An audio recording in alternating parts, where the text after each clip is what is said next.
Hi guys, my name is Nix Marakuma. I'm the owner of Marakuma Healing, and today we are learning about part 2 on clairvoyancy, which is also known as clear seeing.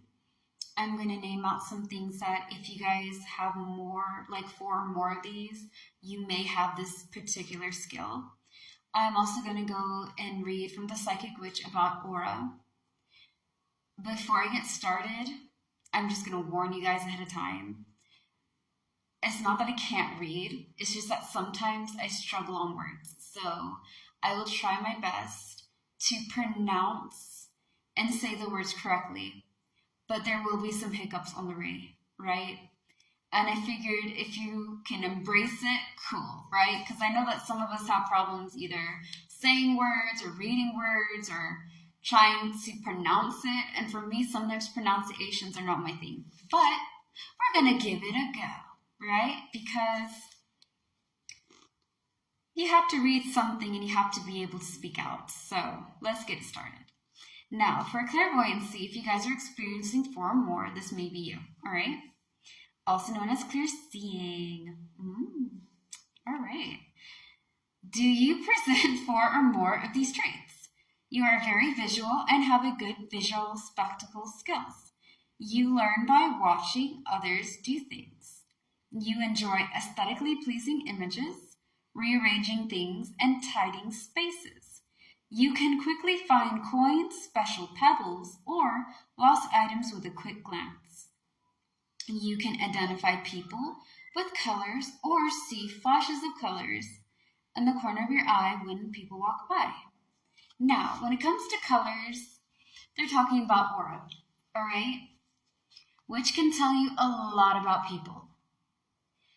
Now, each aura is different, okay? So if I was going to look at the aura of a rock, it wouldn't be so complicated as it would be when I'm looking at the aura of a plant. And if I'm looking at a plant versus an animal, there's some difference about how that aura would look like. And people have really complicated auras because we have complicated energies, okay? This is just me like roughing it a bit, but we're going to get into way more better and clear details from the Psychic Witch, who is written by the amazing Matt Aaron. So this is the book that we're learning from auras, and this is the book that we're learning from divination and clear senses, okay? So yeah, we're learning from 2. Now, these are just books that I have. I have quite a few that are really good for beginners or people who are starting off. This is a good book, like The Psychic, which is great if you want to learn how to practice your skills, get into it better, having grounding techniques and things of that nature, understanding brain waves and different consciousness. This would be a good one for you guys. All right, without further ado, let's get it started, okay? We're reading chapter 14. An aura is a field of energy that surrounds all objects, people, and entities.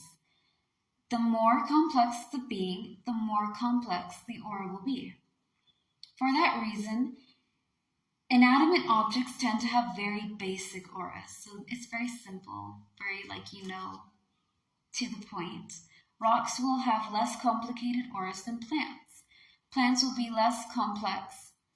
will have less complex auras than animals. Animals tend to have less intricate auras than human beings. So when I say less intricate, they mean I would say less diverse, because again, we people, we have lots of things going on. So our auras are not going to be solid. It may be a mixture between all sorts of things, and it comes off as layers, okay? Which we'll get into way much later. Now, complex auras than animals. Alright.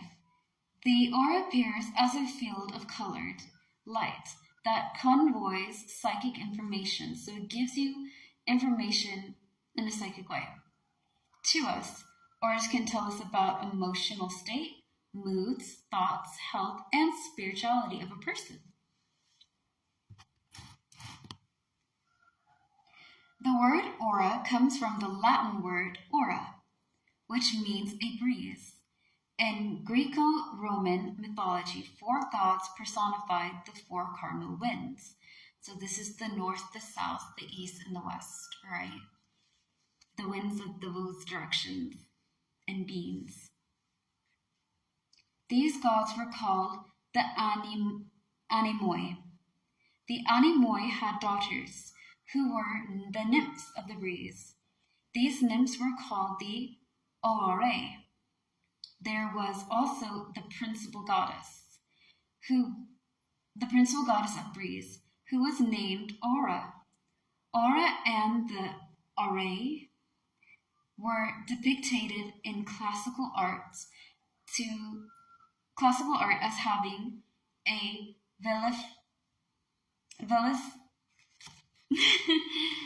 all right, let's get this started. Vele facito. So a vele facito, which is a piece of fabric that would billow in the breeze behind them. The felicito would frame around them in an egg-shaped layer, which is reminiscent of how aura looks in the eyes. So basically, they are depicted, so they are described and written and painted as beings with this fabric that is very light, but kind of just covers them up, right?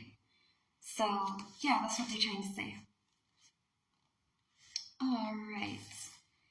The felicito represents celestial energy. Celestial energy is energy that we get from the moon, the sun, the stars, and different planets, okay? Even energy that you can get from the earth. But celestial is not more of like the elemental, okay? It's not water, fire, air, earth, and spirit. It's more of like energy that is outside, okay? More of like an outer space kind of thing. Because you can get energy from Venus and Mars and different planets and stars and things of that nature to use if you know how to harness it, okay? Or like you not harness it, but know how to connect with it and use it in the way that you'd like. So that's what they mean by celestial energy, or what we might call astral energy in modern times. As if the word astral is derived from the Latin word astrum, which means connected to the stars. Later, the Velafacito would be depicted in art behind royal and people of certain quality and worldly powers. This is similar to how Helios are used. I'm sorry, guys. Halos are used in art to illustrate holy person, which is also a reference to the aura of a person. I'm sure you have heard the expression that someone has an air about them. This expression points to the idea of an aura that a person has. The word aura is very similar to the word aurora. Aurora is the goddess of the dawn, and her name means morning lights, or dawn. Aurora and aura were conflated by Roman writers such as Ovid in the Metamorphoses.